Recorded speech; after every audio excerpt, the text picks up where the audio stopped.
নমস্কার বন্ধুরা, কেমন আছো সবাই? আশা করি তোমরা সবাই ভালো আছো। আমরাও ভালো আছি। রমা মুম্বাই ব্লগে তোমাদের সবাইকে স্বাগত। চলে এলাম আবার আর একটা নতুন ভিডিও নিয়ে।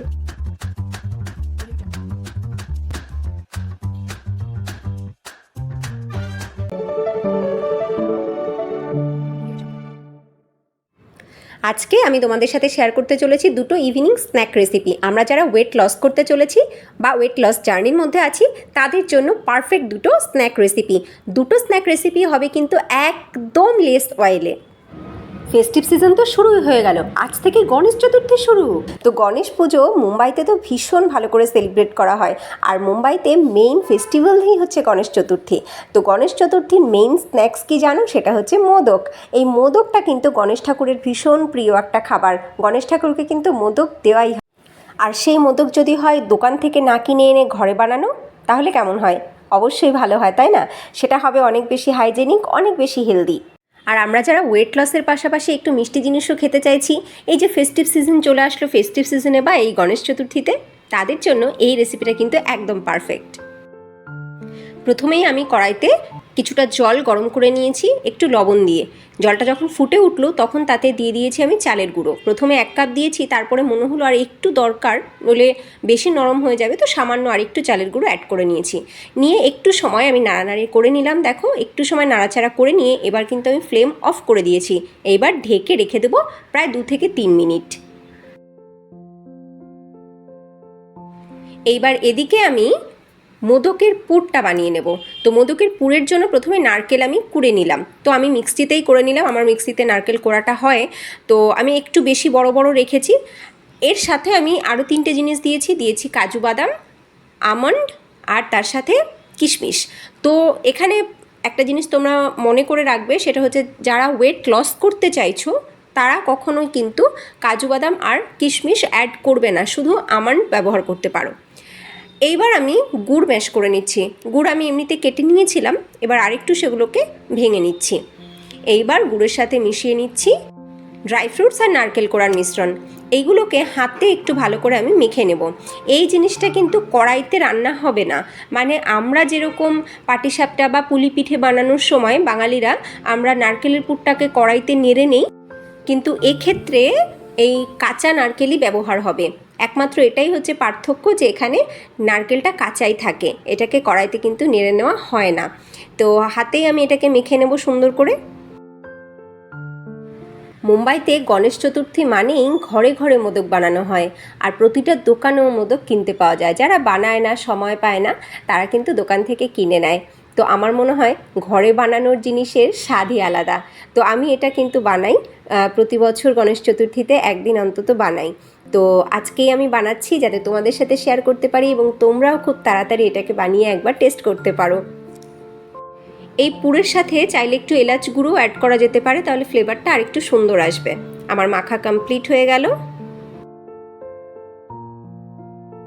এইবার চালের আটার ডোটাকে রেডি করব। দেখো 2 থেকে 3 মিনিট কিন্তু এটা সুন্দরভাবে সেট হয়ে গেছে, আর এখনও কিন্তু গরম আছে, ঠান্ডা হয়নি। তো এই গরম, হালকা উষ্ণ গরম থাকতে থাকতেই কিন্তু এটাকে মাখতে হবে। ঠান্ডা হয়ে গেলে শক্ত হয়ে যাবে, তখন কিন্তু আর ডোটা ভালো মাখা হবে না। আমি থালাতে ঢেলে নিচ্ছি, তারপরে ভালো করে মেখে নেব। এই ডোটা হয়তো তোমরা সবাই পারো বানাতে, কারণ আমরা যেরকমভাবে পুলি পিঠে বানাই সেম পুলি পিঠের মতন করেই কিন্তু এই ডোটাকে রেডি করতে হবে। এইবার এটাকে খুব সুন্দর করে হাতে মেখে নেব।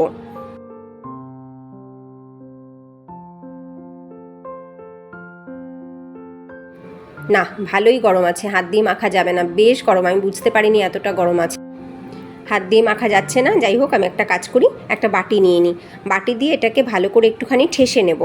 এইভাবে ঠাসতে ঠাসতে যখন একটু ঠান্ডা হয়ে যাবে তখন ভালো করে হাত দিয়ে এটাকে মেখে নেব।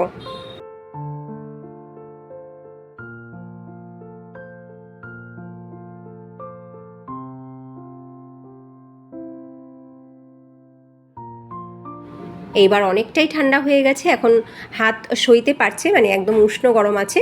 এইবার খুব ভালো করে আমি এটাকে মেখে নেব। খুব সুন্দর করে মাখা না হলে বেলাটা ভালো হবে না, ফলে মোদকের ডিজাইনটাও সুন্দর আসবে না, ফেটে ফেটে যাবে সাইড দিয়ে। তাই মাখাটা খুব সুন্দর করে মেখে নিতে হবে। তো দেখো, আমার মাখাটা কিন্তু খুব সুন্দর করে হয়ে গেছে, সুন্দর করে আমি মেখে নিয়েছি।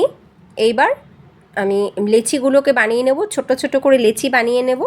এটা অনেক রকমভাবে করা যায়, বড় একটা লেচি বানিয়ে সেটাকে কিছু দিয়ে কেটে কেটেও করা যেতে পারে, তবে আমি ছোট ছোট লেচি বানিয়েই করব। হয়তো অনেকে ভাবছো চালের গুঁড়ো নেই, তাহলে কি এটা ময়দা দিয়ে করা যাবে? আমি বলবো একদমই না, ময়দা দিয়ে কখনোই বানাবে না। যারা ওয়েট লস করতে চাইছো তারা কখনোই এটা ময়দা দিয়ে বানাবে না। এটা চালের গুঁড়ো দিয়েই খেতে ভালো হয় এবং চালের গুঁড়ো দিয়ে বানানোটাই কিন্তু অথেন্টিক প্রসেস। ময়দা দিয়ে তৈরি প্রায় দেখতে সেম একই রকম, বলো তো কী আছে? সেটা হচ্ছে মোমো। মোমো অল ওভার ইন্ডিয়াতে প্রায় সর্বত্রই পাওয়া যায়। আর মোমোটা খেতে কিন্তু একটু স্পাইসি হয়, আর এইটা হয় একটু মিষ্টি। দেখতে কিন্তু অলমোস্ট সেম এবং প্রসিডিওরও সেম, কিন্তু সেইটা তৈরি হয় পুরোপুরি ময়দা দিয়ে। তো এই প্রসঙ্গে বলে রাখি, যারা ওয়েট লস করতে চাইছো তারা কিন্তু মোমো একদম খেও না। এবার আমি ছোট ছোট লেচিগুলোকে আমি ছোট্ট ছোট লুচির মতন করে বেলে নেব। বেলে এবার এর ভিতরে আমি পুরটা দেব।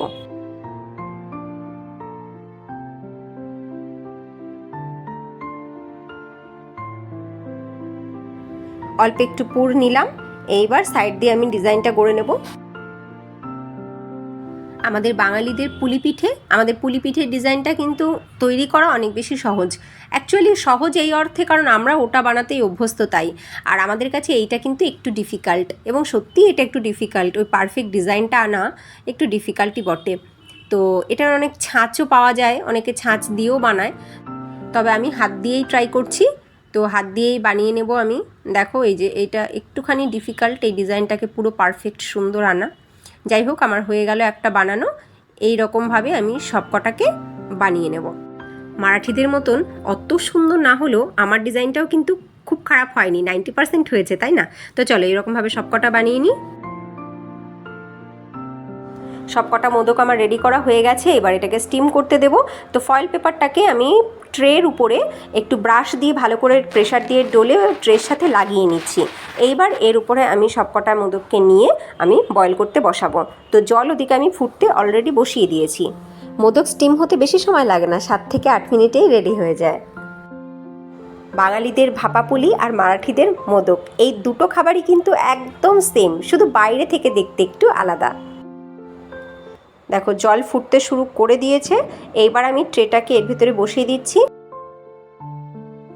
ওয়েট লসের সময় যারা একটু মিষ্টি কিছু খেতে চাইছো তাদের জন্য বলবো তারা এইটা অবশ্যই খেতে পারো।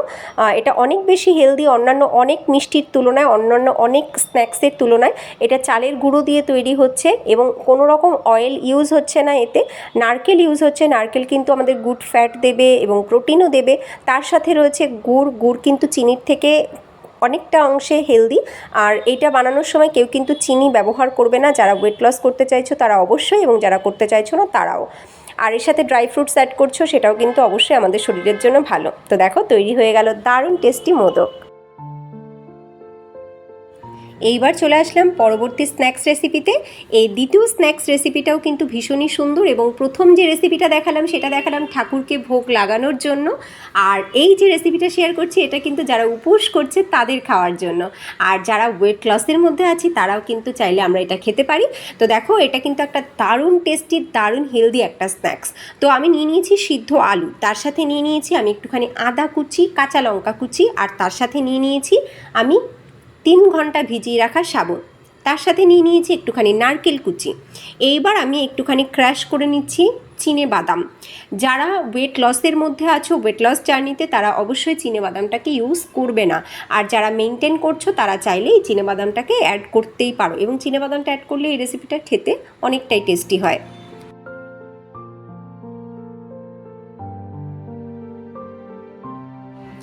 আমি এবার মিশিয়ে নিচ্ছি রোস্টেড ক্র্যাশ করা চিনেবাদাম। এইবার এর সাথে অ্যাড করব কিছু গুঁড়ো মশলা।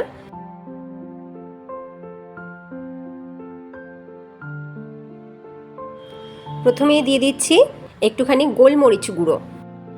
এবার দিচ্ছি একটুখানি হলুদ গুঁড়ো। এইবার অ্যাড করব স্বাদ মতন বিট লবণ। আর গোলমরিচ গুঁড়োটা তোমরা তোমাদের স্বাদ অনুযায়ী দেবে, যে যেরকম ঝাল খেতে চাইছো। এইবার দিচ্ছি কিছুটা গোটা জিরে। গোটা জিরের টেস্টই এতে খুব ভালো লাগে, যদি মুখে একটা দানা পড়ে তো খুবই ভালো লাগে খেতে এটা। তো এইবার খুব ভালো করে আমি মেখে নিচ্ছি। এইবার তোমরা নিশ্চয়ই বুঝতে পেরেছো আমি কি বানাতে চলেছি। হ্যাঁ, বানাতে চলেছি সাবুদানা বড়া। মারাঠিরা সাবুদানা বড়াটা খুব বানায়, তারা উপোস করলে, উপোস ভাঙার পরে, পুজো দেওয়ার পরে এইটাই খায় ম্যাক্সিমাম ক্ষেত্রে। তো এই সাবুদানা বড়া শুধুমাত্র যে উপোস করলে খাওয়া যাবে এমন কোনো কথা নেই, যে কোনো সময় স্ন্যাক্স হিসাবে এটা কিন্তু খাওয়া যেতেই পারে। তবে হ্যাঁ, এখানে আমি বলে রাখি, যারা ওয়েট লস করতে চাইছো তারা কোনোভাবেই এটাকে কিন্তু ডিপ ফ্রাই করবে না, তারা শ্যালো ফ্রাই করে অবশ্যই খেতে পারো।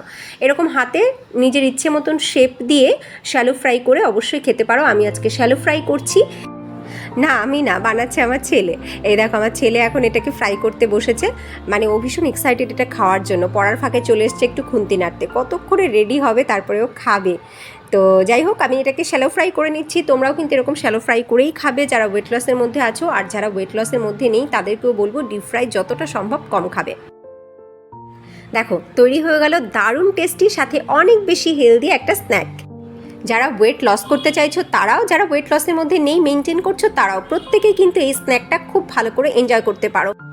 পরপর দুটো দারুণ টেস্টি, দারুণ healthy, less oil evening snack তোমাদের সাথে শেয়ার করলাম। কোন ইভিনিং স্ন্যাকটা তোমাদের সবথেকে বেশি ভালো লাগলো তোমরা কিন্তু কমেন্ট করে অবশ্যই জানিও। পুরো ভিডিওটা ভালো লাগলে অবশ্যই একটা লাইক করো, আর যারা এখনও সাবস্ক্রাইব করোনি তারা অবশ্যই সাবস্ক্রাইব করে সাথে থেকো। দেখা হচ্ছে নেক্সট ভিডিওতে, ততক্ষণ তোমরা সবাই ভালো থেকো, সুস্থ থেকো, টাটা।